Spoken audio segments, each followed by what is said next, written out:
إنها لدجاجة الخميس، إنها رائعة بكل المقاييس، تحفة. هو ده الكلام، شايفين الكلام، شايفين التفاصيل. طبعا اعمل لكم شويه رز مع الفرخه، حاجه تحفه. مفلفلين ازاي مع الحباش بتاعهم يا جماعه، تحفه. طبعا عندنا حبه من الدجاج وزنها 2 كيلو جرام. طبعا عندنا هنا البهارات، هكتبها لكم في اول تعليق او في صندوق الوصف. طبعا بننزل بالزيت ونبهرها كويس، ممكن نسيبها لمده 10 دقائق او ممكن نعملها على طول. طبعا هنا هنعمل الوصفه دي على طول بعد البهارات. زي ما انتم شايفين كده، نركن الفراخ على جنب. طبعا عندنا معلقتين كبار من الزبده ومعلقتين كبار من السمنه وحبتين من البصل متقطعين زي ما انتم شايفين كده، ونديهم تشويحه لمده 5 دقائق. ثم ننزل بالبهارات بتاعتنا الجميله كده، بسم الله ما شاء الله، حاجه تحفه. ثم ننزل بالفلفل الالوان متقطع في سمسم كده صغير، وكيلو من الرز مغسول 3 4 مرات مش منقوع يا جماعه، وبنقلبه مع البهارات كده تقليبه الاول. وبعدين بننزل بقد كميه الرز كده ضعفها ميه، يعني 2 لتر من الميه، وواحد معلقه ونص كبيره من الملح. وبنقلب المكونات الجميله بتاعتنا، ممكن نضيف 2 معلقه حسب الميه يا جماعه بتاعتنا طبعا.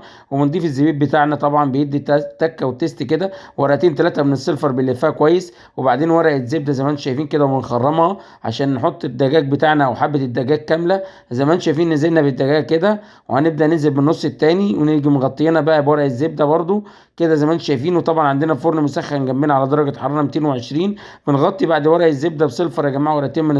يلا بينا بقى نفتح الجمال والحلاوه اللي احنا عملناها مع بعض ده كده يا جماعه. يلا بقى نشوف الفراخ بتاعتنا وشايفين الجمال والحلاوه، هو ده الكلام، هو ده الكلام. طبعا عندنا صوص هنا نازل زي ما انتم شايفين كده، شايفين هنفتح فتحه كده صغيره. وصفه الخميس عملناها، طبعا ندخلها الفرن تاخد وش لمده 10 دقائق عشان يطلع معانا اللون المحمر ده، تحفه كريسبي. طبعا هنا حطينا قطعه من الفحم عليها نقطه من الزيت. طبعا كده هنبقى مغطيين بالاسدير بتاعنا عشان ناخد ريحه التدخينه بتاعتنا في الفراخ كده، ناخد ريحه التدخينه بتاعتنا. وهنجيب قطعه القماش بتاعتنا كده ونغطي برضو تغطيه كمان عشان ناخد اقصى ريحه من الفراخ ان هي تكون مدخنه.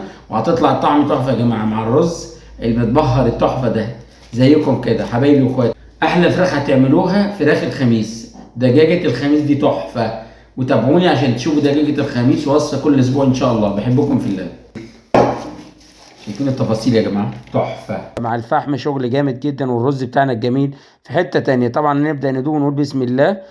زي ما انتم شايفين كده الجمال والحلاوه والطعم، تحفه تحفه. هو ده الكلام.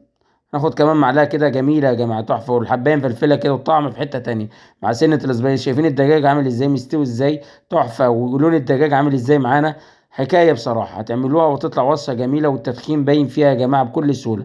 بألف انا عليكم وعلى اولادكم.